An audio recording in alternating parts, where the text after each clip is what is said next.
Hello and welcome to my channel learning density. তোমাদের প্রত্যেককে আমার চ্যানেলে স্বাগত জানাই। তো আজকে আমি ক্লাস 8-এর লেসন 1 অর্থাৎ দ্য ওয়াইন ক্যাপ যে গল্পটি রয়েছে সেটি বাংলাতে word to word Bangla meaning করে পড়াবো। তো তোমরা কোনো স্কিপ না করে প্রথম থেকে মনোযোগ দিয়ে লাইন বাই লাইন শুনতে থাকো। তো ছবিতে দেখতে পাচ্ছেন যিনি অথর রয়েছেন তিনি হচ্ছে একজন মহিলা। তো চলো, যার নাম হচ্ছে কি জেন ইয়েলেন। তো তার সম্পর্কে প্রথমে কিছুটা জেনে নিই। তার পুরো নাম হচ্ছে জেন হার্ট ইয়েলেন, অর্থাৎ তার পুরো নাম কি Jane Hyatt Yolen. Born in 1939, অর্থাৎ তিনি 1939 জন্মগ্রহণ করেছে। তার পাশে ফাঁকা ড্যাশ দেওয়া আছে, অর্থাৎ তার মৃত্যুর ডেটটা দেওয়া নেই। তার মানে তোমরা জানো যে তিনি এখনও অ্যালাইভ, অর্থাৎ জীবিত রয়েছে। Is an American author, author মানে কি লেখক, কিন্তু যেহেতু লেখকটা হচ্ছে কি মহিলা, তার জন্য আমি লেখিকা বারবার করে বলবো যদি, ঠিক আছে। তাহলে ইজ অ্যান আমেরিকান অথর, অর্থাৎ তিনি হচ্ছেন একজন আমেরিকান লেখিকা। অ্যান্ড এডিটর মানে কি সম্পাদক, অর্থাৎ যিনি সম্পাদনা করে। কিসের সম্পাদক? Of folklore. ফক হচ্ছে একটা রুট ওয়ার্ড। ফক যেখানে দেখবে সেটাই মানে হবে লোক, মানে ফক কথার অর্থই হচ্ছে লোক। যেমন তোমরা শুনেছ ফক ডান্স অর্থাৎ লোকনৃত্য, ফক সং অর্থাৎ লোকসঙ্গীত, ঠিক আছে, সেরকম ফকলোর। আর লোর মানে হচ্ছে কাহিনী, অর্থাৎ লোককাহিনী। ফ্যান্টাসি মানে হচ্ছে কল্পনা কাহিনী। সায়েন্স ফিকশন অর্থাৎ সায়েন্স ফিকশন মানে হচ্ছে কি বৈজ্ঞানিক কল্পনা কাহিনী, এই সব কিছু। অ্যান্ড চিলড্রেন্স বুক, অর্থাৎ এবং শিশুদের কিছু বই, এইগুলো তিনি সম্পাদনা করতেন। She has written over 280 books, অর্থাৎ তিনি 280খানারও বেশি বই লিখেছেন। The best known of which are the Holocaust নোভেলা, অর্থাৎ যেগুলো লিখেছে তার মধ্যে বেস্ট বা ফেমাস যদি বলতে যায় তাহলে হচ্ছে কি দ্য হলোকাস্ট নোভেলা। হলোকাস্ট মানে কি? হলোকাস্ট মানে হচ্ছে গণহত্যা, অর্থাৎ ম্যাসিভ পরিমাণে বা বৃহৎ পরিমাণে যখন হত্যা হয় সেটাকে বলা হয় হলোকাস্ট। অনেকগুলো হত্যা করা হলে ওটাকে হলোকাস্ট বলা হয়, হলোকাস্ট নোভেলা।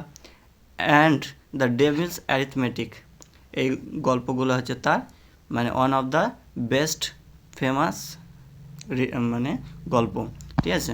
তারপর দ্য প্রেজেন্ট টেক্সট, অর্থাৎ বর্তমান যে লেখাটা, ইজ অ্যান এডিটেড ভার্সন মানে কি সংশোধন করা, অর্থাৎ সংশোধন করা একটা version of her popular short story of the same name, অর্থাৎ একই নামে দ্য ওয়াইন ক্যাপ এই নামেই একটা গল্প রয়েছে যেখান থেকে কিছুটা এই বর্তমান টেক্সটটাতে নেওয়া হয়েছে।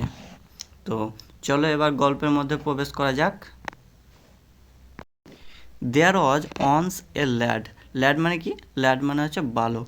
বলছে যে এক বালক ছিল হু wanted to B A Sailor, যে কিনা অর্থাৎ সেই বালকের কথা বলছে, হু wanted to B A Sailor মানে কি? সেলর মানে হচ্ছে নাবিক, যে কিনা নাবিক হতে চেয়েছিল। একজন বালক ছিল যে কিনা নাবিক হতে চেয়েছিল। বাট হিজ মাদার, কিন্তু তার মা, would not let him go to the sea, কিন্তু তার মা তাকে সমুদ্রে যেতে দিত না।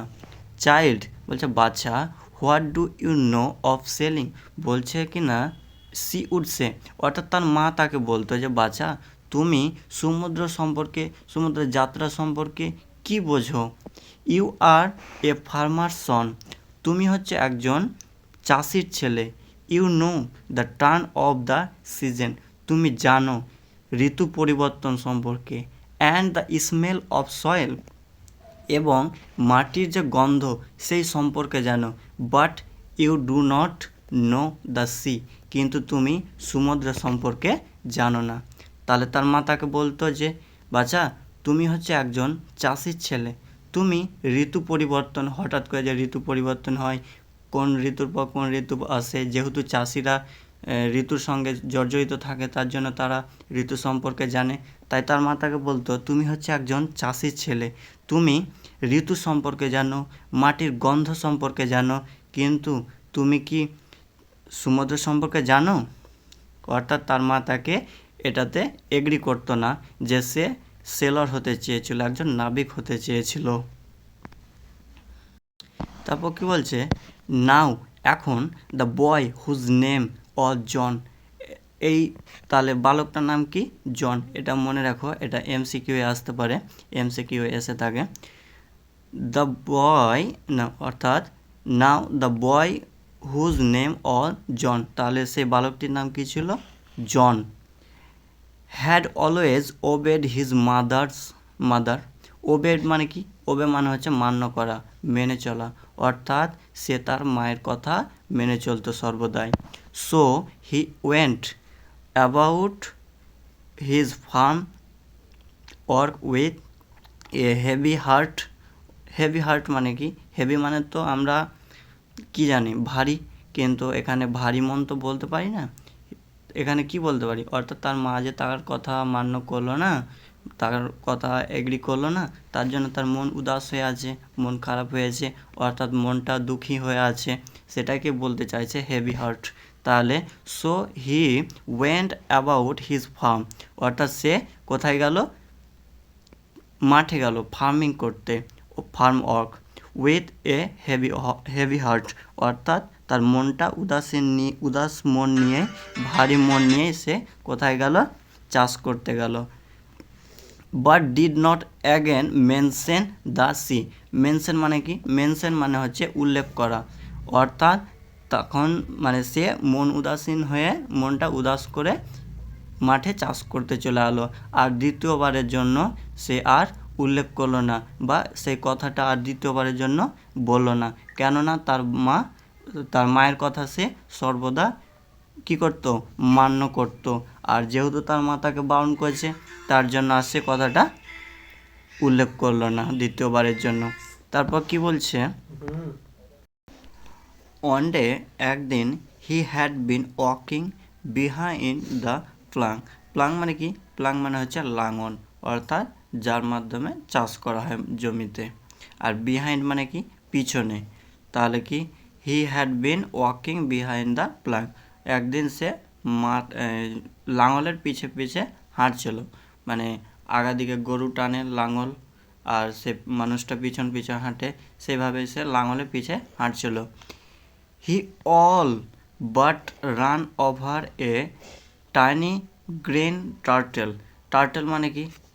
টার্টেল মানে হচ্ছে কচ্ছপ, আর টাইনি মানে কি? টাইনি মানে হচ্ছে ক্ষুদ্র বা ছোট, ছোট জিনিসকে বোঝায়, ঠিক আছে? গ্রিন টার্টেল, অর্থাৎ সে প্রায় একটা ছোট্ট সবুজ কচ্ছপের ওপরে প্রায় চেপে যাচ্ছিল, মানে তার ওপরে উঠে যাচ্ছিল। On a clot of dirt. Dirt মানে কি? ডার্ট মানে হচ্ছে নোংরা, নোংরা, ডার্টি থেকে এসছে ডার্ট। ডার্টি হচ্ছে একটা অ্যাডজেক্টিভ ফর্ম, আর তার নাউন ফর্ম হচ্ছে ডার্ট, ঠিক আছে? আর ক্লট মানে হচ্ছে কি? ক্লট মানে স্তূপ আকার, স্তূপ, অর্থাৎ একটা উঁচু ঢিবি বা স্তূপ। তাহলে একটা ডার্টি, নোংরা, একটা ময়লার একটা ক্লট ছিল, যার উপরে প্রায় সে উঠে যাচ্ছিল, মানে পা চাপা দিয়ে দিচ্ছিল প্রায়। He picked the turtle up. Picked, turtle up মানে কি? পিক মানে হচ্ছে ওঠা, আর আপ মানে উপরে। He picked the turtle up, সে তার উপরে উঠালো, মানে কচ্ছপটাকে, এবং সিট ইট মানে এটাকে বসালো, অন হিজ হেড, তার মাথার উপরে এটাকে বসালো। হোয়ার হি নিউ, যেখানে সে জানতো যে, ইট উড বি সেফ, যেখানে সে জানতো যে সে সেফ থাকবে, অর্থাৎ নিরাপদে থাকবে। হোয়েন, যখন, হি ওয়াজ ডান দ্য প্লাঙ্গিং, অর্থাৎ যখন সে লাঙলের চাষটা, মানে লাঙল দিয়ে চাষ করা কমপ্লিট করলো, জন প্লাগড দ্য টার্টেল, জন সে মানে প্লাকড মানে কি, প্লাকড মানে হচ্ছে নামানো, সে ইটাকে কি বলছে, কচ্ছপটাকে নামালো ফ্রম হিজ হেড। তাহলে প্লাকড মানে হচ্ছে কি, প্লাকড মানে হচ্ছে নামানো, আর কচ্ছপটাকে অর্থাৎ মানে কাজটা কমপ্লিট করার পরে সে তার মাথার উপর থেকে কচ্ছপটাকে নিচে নামালো।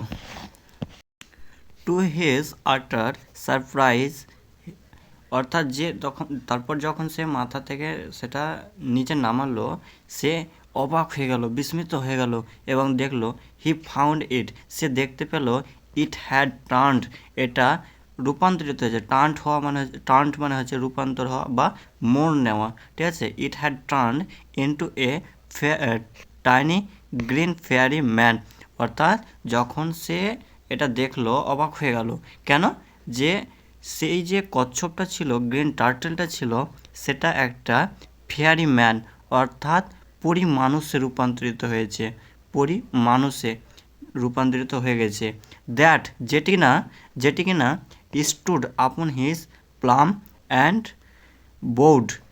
প্লাম মানে কি? প্লাম মানে হচ্ছে হাতের তালু, অ্যান্ড বোর্ড মানে হচ্ছে মাথা নত করা, কারোর সামনে মাথা ঝুঁকানো। ছবিতে দেখতে পাচ্ছ তোমরা কিভাবে একটা হাত প্রসারিত করে রয়েছে আর একটা হাত বুকের ওপরে রেখে সে তার সামনের দিকে মাথা নত করছে এইভাবে। I thank you for your kindness. সে পরীটা কি বলছে যে আমি তোমাকে ধন্যবাদ জানাই। কেন? তোমার যে কাইন্ডনেস তার জন্য, অর্থাৎ তার কাইন্ডনেস, তার দয়ালুতার জন্য সে পরীটি তাকে ধন্যবাদ জানালো। Tell me your heart desire, বলছে যে তুমি তোমার হৃদয়ের ইচ্ছা সম্পর্কে আমাকে বলো। হার্ট ডিজায়ার অর্থাৎ মনের যে আন্তরিক ইচ্ছা সেটা সম্পর্কে তুমি আমাকে বলো। And I will grant it to you for saving my life. Grant মানে কি? গ্র্যান্ট মানে হচ্ছে মান্যতা দেওয়া বা সেটা প্রদান করা, মান্যতা দেওয়া, গ্র্যান্ট মানে। অ্যান্ড আই উইল গ্র্যান্ট ইট, এবং আমি সেটাকে তোমার সেটাকে মানে তোমার স্বপ্নটাকে মান্যতা দিব। কেন? ফর সেভিং মাই লাইফ, আমার যে জীবন তুমি বাঁচিয়েছো তার জন্য তুমি তোমার ইচ্ছেটা আমাকে বলো, হৃদয়ের ইচ্ছেটা, এবং আমি সেটা তোমার সামনে অর্পণ করব, অর্থাৎ সেটার মান্যতা দিব। সেড দ্য ফেয়ারি, অর্থাৎ সেই পরীটা তাকে বলল। জন বোর্ড মানে কি বলেছিলাম? বোর্ড মানে হচ্ছে মাথা নত করা, অর্থাৎ সেই পরীটা যে তার আগাদিকে মাথা নত করলো, সে বিপরীতভাবেও সে মানে তার দিকে মাথা নত করলো, মাথাটা ঝুঁকে বলল ব্যাক, বাট সেড নাথিং, অর্থাৎ সে তার সামনে মাথা নত করলো কিন্তু কিছুই তা বলল না, অর্থাৎ সে যে তার মনের ইচ্ছা সম্পর্কে জানতে চাইলো সেটা কিন্তু সে বলল না। অলদো হিজ হার্ট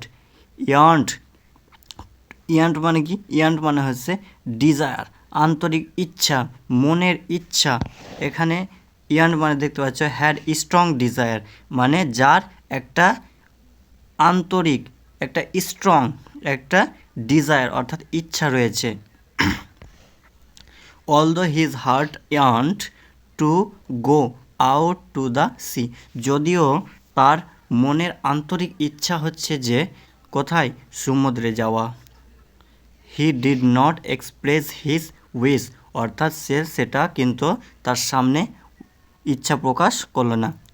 তো সে কেন ইচ্ছা প্রকাশ করলো না সেটা তোমরা বুঝতে পারছো, কারণ তার ইচ্ছে আছে ঠিকই সমুদ্রে যাওয়ার, কিন্তু যেহেতু সে তার মায়ের কথা মতো চলে, তার মায়ের কথাটা মান্যতা দেয়, তার জন্য সে তার ইচ্ছা থাকা সত্ত্বেও সেটা কিন্তু তার সামনে এক্সপ্রেস করছে না, অর্থাৎ তার সামনে বলছে না। The green fairy man could read a heart easily, so he said. সে যে ছোট্ট পরি মানুষটা ছিল, সে কিন্তু মনের কথা, মনের শব্দ খুব সহজেই বুঝতে পারত। যেটা সে বলতে চায়, সে মন থেকে কী বলতে চায় সেটা সে খুব সহজে বুঝতে পারতো। আই সি ইউ ওয়েস, আমি তোমার ইচ্ছাটা বুঝতে পারছি, দেখতে পাচ্ছি, অর্থাৎ অনুভব করতে পারছি। টু গো সেলিং, কি সেলিং মানে হচ্ছে সমুদ্রে যাওয়া, সমুদ্র যাত্রা। তো সে বলছে যে আমি তোমার মনের ইচ্ছাটা বুঝতে পারছি, যে তোমার ইচ্ছা হচ্ছে কোথায়, সমুদ্রে যাওয়া, সমুদ্র যাত্রায় যাওয়া।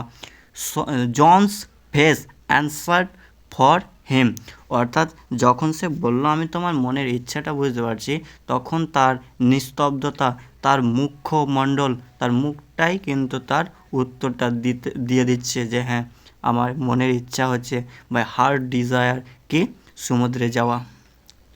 তো এখান থেকেই এই গল্পটা পার্ট 1 শেষ করলাম। আর পরবর্তী পার্ট অর্থাৎ পার্ট 2 আবার ভিডিওতে আসবে। তো থ্যাংক ইউ।